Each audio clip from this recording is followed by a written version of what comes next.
প্রতিষ্ঠাবার্ষিকী আওয়ামী লীগ ১০ দফা কর্মসূচি ঘোষণা। এদিকে দেশের ১ ইঞ্চি মাটিও কেউ দখল করতে পারবে না বলছেন নাসিম। জানাবো ভারতের সঙ্গে বৈরতা করে বিএনপি দেশের ক্ষতি করেছে বলছেন কাদের। সংকটে জ্বলে ওঠে আওয়ামী লীগ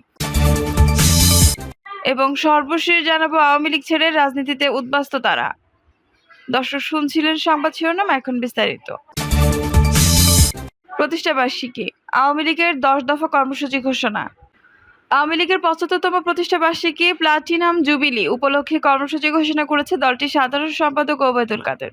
এছাড়াও রোববার ২৩ জুন সকাল ৭টায় ধানমন্ডির ৩২ নম্বর সড়কে জাতির পিতার প্রতিকৃতিতে শ্রদ্ধা জানাবেন দলীয় সভাপতি শেখ হাসিনা। এরপর আওয়ামী লীগের কেন্দ্রীয় নেতাকর্মীরা এরপর দুপুরে সোহরাওয়ার্দী উদ্যানে দলের প্রতিষ্ঠাবার্ষিকী সমাবেশ হবে। দিনটি উপলক্ষে সারা দেশে গাছ লাগানোর জন্য সবুজ ধরিত্রী অভিযান পরিচালনা করা হবে।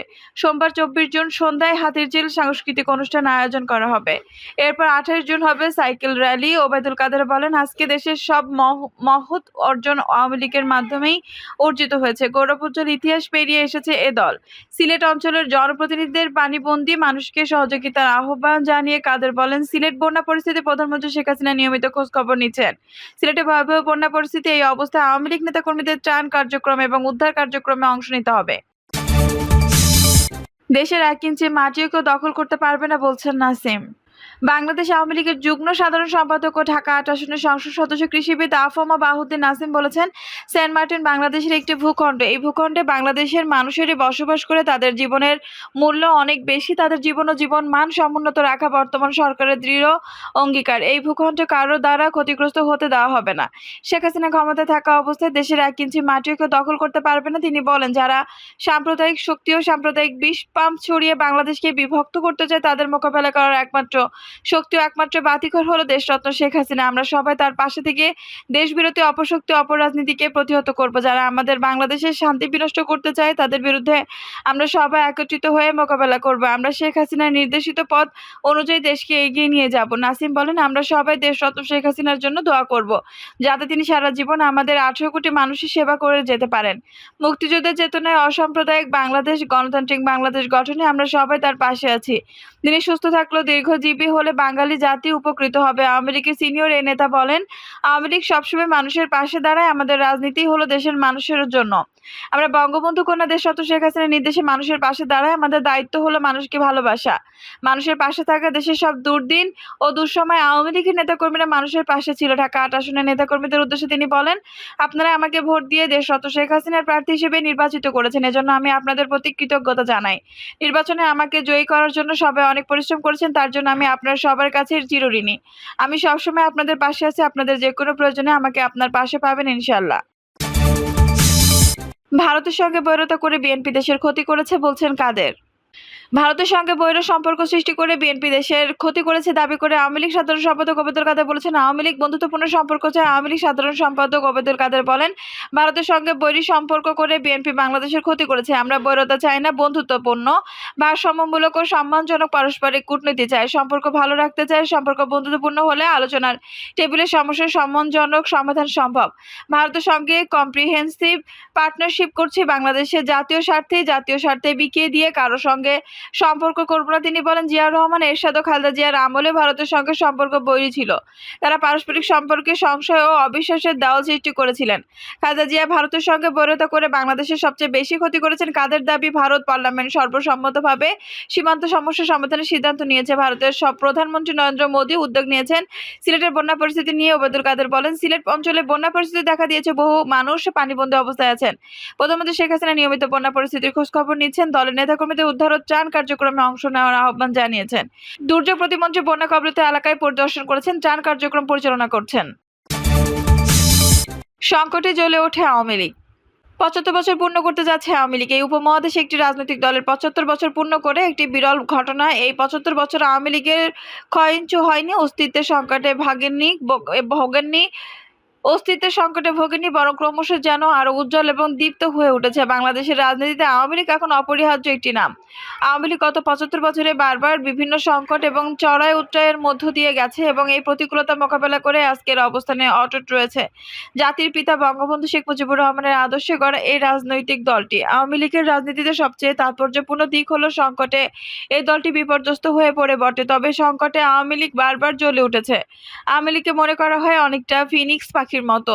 ধ্বংসস্তূপের মধ্য থেকে যেন আওয়ামী লীগ নতুন করে গড়ে ওঠে ১৯৬৬ সালে ৬ দফা আন্দোলনে এবং আগরতলা ষড়যন্ত্র মামলায়। সময় জাতির পিতা বঙ্গবন্ধু শেখ মুজিবকে যখন গ্রেপ্তার করা হয়েছিল তখন আওয়ামী লীগের অস্তিত্ব নিয়ে অনেকেই সংশয় প্রকাশ করেছিল। আওয়ামী লীগ কার্যালয়ে তখন বাতি জ্বালানোর লোক ছিল না। আওয়ামী লীগ শেষ পর্যন্ত টিকবে কিনা এই নিয়ে নানা রকম সন্দেহ সংশয় ছিল, কিন্তু বঙ্গমাতা ফাজিলাতুন্নেসা মুজিবের বিচক্ষণতা এবং তরুণদের উদ্দীপ্ত সংগ্রাম এবং মনোবলের কারণে ১৯৬৯-এ ঘুরে দাঁড়িয়েছিল আওয়ামী লীগ। জাতির পিতাকে মুক্তি দিতে বাধ্য হয়েছিল আইয়ুব সরকার আর আওয়ামী লীগ আবার জনগণের বিপুল ভালোবাসা এবং সমর্থন নিয়ে ৭০-এর নির্বাচনে দেশের একক বৃহত্তর এবং সবচেয়ে জনপ্রিয় রাজনৈতিক দল হিসেবে আত্মপ্রকাশ করেছিল। স্বাধীনতার পর ১৯৭৫-এর ১৫ই আগস্ট জাতির পিতা বঙ্গবন্ধু শেখ মুজিবুর রহমানকে হত্যার পর অনেকেই মনে করেছিল আওয়ামী লীগ হয়তো কালের গর্ভে বিলীন হয়ে যাবে এবং অস্তিত্ব থাকবে না। আওয়ামী লীগ কয়েক ভাগে বিভক্ত হয়ে পড়েছিল, নেতাকর্মীদের ছিল অসহায়, ভবিষ্যৎ ছিল অনিশ্চয়তায় ভরা। ঠিক এরকম সময় ১৯৮১ সালে আওয়ামী লীগের কাউন্সিলে শেখ হাসিনাকে সভাপতি করার সিদ্ধান্ত গ্রহণ করে। ১৯৮১ সালের ১৭ই মে সমস্ত প্রতিকূলতা উপেক্ষা করে শেখ হাসিনা স্বদেশ প্রত্যাবর্তন করে এবং সেখান থেকে শুরু হয় আওয়ামী লীগ পুনর্জীবনের নতুন গল্প। আওয়ামী লীগ ধ্বংসস্তূপের মধ্য থেকে আবার বিকশিত হয়, উজ্জীবিত হয়, গণমানুষের দলে পরিণত হয়। গণতন্ত্রের পুনরুদ্ধারে আন্দোলনে নেতৃত্ব দেয় ক্ষতবিক্ষত হয়ে জাগরিত হওয়া এই রাজনৈতিক দলটি। ১৯৯১ সালে নির্বাচনে আওয়ামী লীগের বিজয় ছিল অবধারিত। সকলে মনে করেছিল আওয়ামী লীগ আবার ক্ষমতায় আসছে, কিন্তু এই নির্বাচনে আওয়ামী লীগ পরাজিত হয়। তখন অনেকেই আওয়ামী লীগের শেষ দেখছিল, অনেকে বলেছিল যে এই দলটি আর টিকবে না। আবার একটি মুসলিম লীগ কবে হবে তা নিয়ে নানা রকম জল্পনা কল্পনা ছিল, কিন্তু সেই জল্পনা কল্পনার অবসান ঘটিয়ে শেখ হাসিনা তার রাজনৈতিক প্রজ্ঞা ও দূরদর্শিতায় আওয়ামী লীগকে ১৯৯৬ সালে ক্ষমতায় আনেন। ২০০১ সালে নির্বাচনে আওয়ামী লীগ বিপর্যস্ত হয়ে ৪১% ভোট পেয়ে আওয়ামী লীগ আসন অত্যন্ত কম। তখন আওয়ামী লীগের শেষ দিকে ছিল অনেকে বলেছিল এই দলটি আর টিকবে না, আওয়ামী লীগ আস্তে আস্তে বিলীন হয়ে যাবে। কিন্তু ২০০১ সালে সেই নাটকীয় নির্যাতন নিপীড়নের পরও আওয়ামী লীগ ঘুরে দাঁড়িয়েছিল। ২০০৪ সালে ২১ আগস্ট গ্রেনেড হামলার মাধ্যমে আওয়ামী লীগকে নিঃশোধিত করে দেওয়ার চেষ্টা করা হয়েছিল। শেখ হাসিনাকে হত্যার মাধ্যমে আওয়ামী লীগকে অস্তিত্ববিহীন এবং আওয়ামী লীগের শেকড় উপড়ে ফেলার চেষ্টা করা হয়েছিল, কিন্তু ২১ আগস্ট গ্রেনেড হামলার পর অলৌকিকভাবে শেখ হাসিনা বেঁচে যান। ভেস্তে যায় সেই পরিকল্পনাও। ২০০৭ সালেও ১১ সময় মাইনাস ফর্মুলা দেওয়া হয়েছিল। সেই মাইনাস ফর্মুলার মাধ্যমে শেখ হাসিনাকে রাজনীতি থেকে নির্বাসনে পাঠানোর ষড়যন্ত্র করা হয়েছিল, কিন্তু সেই ষড়যন্ত্রকেও প্রতিহত করেন শেখ হাসিনা এবং তার বিশ্বস্ত সহচররা। এভাবে প্রতিটি দুর্যোগের, প্রতিটি সংকটে আওয়ামী লীগ বারবার ঘুরে দাঁড়িয়েছে। আর এই ঘুরে দাঁড়ানোটাই যেন আওয়ামী লীগের সৌন্দর্য। সংকট কখনো আওয়ামী লীগকে পরাজিত করতে পারে না, বরং সংকটে জয় করেই আওয়ামী লীগ আজকের এই অবস্থায় এসেছে। আওয়ামী লীগ ছেড়ে রাজনীতিতে উদ্বাস্তু তারা। একসময় তারা অত্যন্ত প্রভাবশালী নেতা ছিলেন, মেধাবী নেতা ছিলেন। জাতীয় রাজনীতিতে তাদের ভূমিকা ছিল উজ্জ্বল, কিন্তু আওয়ামী লীগ ত্যাগ করার পর তারা রাজনীতিতে আস্তে আস্তে হারিয়ে যেতে থাকেন। এখন নিজেরাই রাজনীতিতে উদ্বাস্তুতে পরিণত হয়েছেন। আওয়ামী লীগ ত্যাগ করে মূলধারার নেতৃত্বের বাইরে যেয়ে কেউ টিকতে পারে না, এই সত্যটি বারবার প্রমাণিত হয়েছে। বাংলাদেশ আওয়ামী লীগের রাজনীতিতে এরকম অনেক ব্যক্তিত্ব রয়েছে যারা তাদের নিজেদের ভুলে আওয়ামী লীগ ত্যাগ করে নিজেরাই সর্বস্ত হয়েছেন। আওয়ামী লীগ আগামী ২৩ জুন তার ৭৫তম প্রতিষ্ঠাবার্ষিকী পালন করছে। আওয়ামী লীগের এই প্লাটিনাম জয়ন্তীর সময় এই সমস্ত উদ্বাস্ত নেতাদের নিয়ে এই প্রতিবেদন। ডক্টর কামাল হোসেন। আওয়ামী লীগের নেতাদের মধ্যে ডক্টর কামাল হোসেন অত্যন্ত গুরুত্বপূর্ণ এবং প্রভাবশালী নেতা ছিলেন। জাতির পিতার অত্যন্ত ঘনিষ্ঠ এবং আস্থাভাজন নেতা হিসেবে তরতর করে রাজনীতির সিঁড়িতে তার উত্তরণ ঘটেছিল বঙ্গবন্ধুর সঙ্গে। তিনি ১৯৭১-এ পাকিস্তানের কারাগারে বন্দী ছিলেন। ৭৫ পরবর্তী সময় তার ভূমিকা ছিল রহস্যময়, কিন্তু তারপরে শেখ হাসিনা তাকে কাছে টেনে নিয়েছিলেন। ১৯৯১ নির্বাচনের পর ডক্টর কামাল হোসেন আওয়ামী লীগ ছেড়ে চলে যান। তিনি গণফ্রন্ট নামের একটি রাজনৈতিক সংগঠনের জন্ম দেন, কিন্তু এই গণফ্রন্ট পর্বতের মুশিক প্রসবের মতোই রাজনীতিতে কোনো ভূমিকা রাখতে পারেনি। শেষ পর্যন্ত রাজনীতিতে গণফ্রন্ট একটি অস্তিত্বহীন, গুরুত্বহীন রাজনৈতিক দল হিসেবে পরিগণিত হয়। এখন বয়সের ভারে নুয়ে থাকা ডক্টর কামাল হোসেন নিজেকে রাজনীতি থেকে গুটিয়ে নিয়েছেন। রাজনীতিতে প্রবল সম্ভাবনা এবং মেধা থাকা সত্ত্বেও তিনি বিভ্রান্তি এবং ভুল রাজনীতির চোরাগলিতে নিজেকে অস্তিত্বহীন হিসেবে পরিণত করেছেন। মোস্তফা মহসিন মন্টু। ৭৫ বয়সী আওয়ামী লীগের রাজনীতিতে একজন গুরুত্বপূর্ণ ব্যক্তি ছিলেন। বিশেষ করে ঢাকায় সংগঠন পুনর্গঠন এবং শক্তিশালী করার পেছনে নির্বাচনে মিন্টুর ভূমিকা ছিল অত্যন্ত গুরুত্বপূর্ণ। কিন্তু আওয়ামী লীগ সভাপতির নির্দেশ লঙ্ঘন করে সন্ত্রাসী তৎপরতাকে প্রশ্রয় দেওয়ার অভিযোগে তিনি আওয়ামী লীগ থেকে বহিষ্কৃত হয়েছিলেন। পরবর্তীতে তিনি ডক্টর কামাল হোসেনের সঙ্গে মিলে গণফ্রন্ট গঠন করেছিল। গণফ্রন্ট থেকে তিনি কিছুদিন আগে বহিষ্কৃত হয়ে নিজেই একটি রাজনৈতিক দোকান খোলার চেষ্টা করেন বটে, তবে সেই চেষ্টা অঙ্কুরেই বিনষ্ট হচ্ছে। সেই চেষ্টার খুব একটা সফল হয়নি। অধ্যাপক আবু সাঈদী একজন মেধাবী রাজনীতিবিদ ছিলেন। বিশেষ করে বঙ্গবন্ধুকে নিয়ে গবেষণা এবং ৭৫ পরবর্তী সময় বঙ্গবন্ধুর ইমেজ পুনরুদ্ধারের ক্ষেত্রে তিনি যথেষ্ট কাজ করেছিলেন।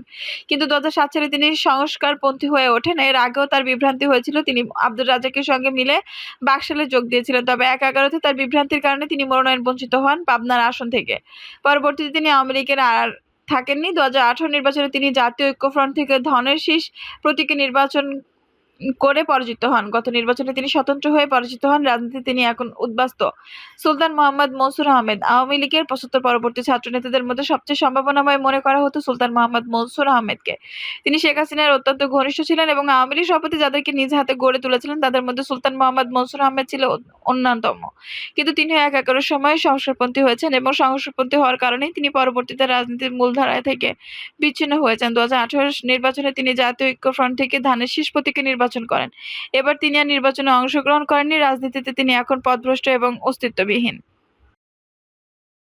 দর্শক, এই ছিল এখনকার সর্বশেষ সংবাদ। নিউজটি ভালো লাগলে অবশ্যই একটা লাইক দিন, কমেন্টে আপনার মূল্যবান মতামত জানান। সব সময় আমাদের পাশে থাকতে সাবস্ক্রাইব করে বেল বাটনটি অন করে রাখুন। ধন্যবাদ।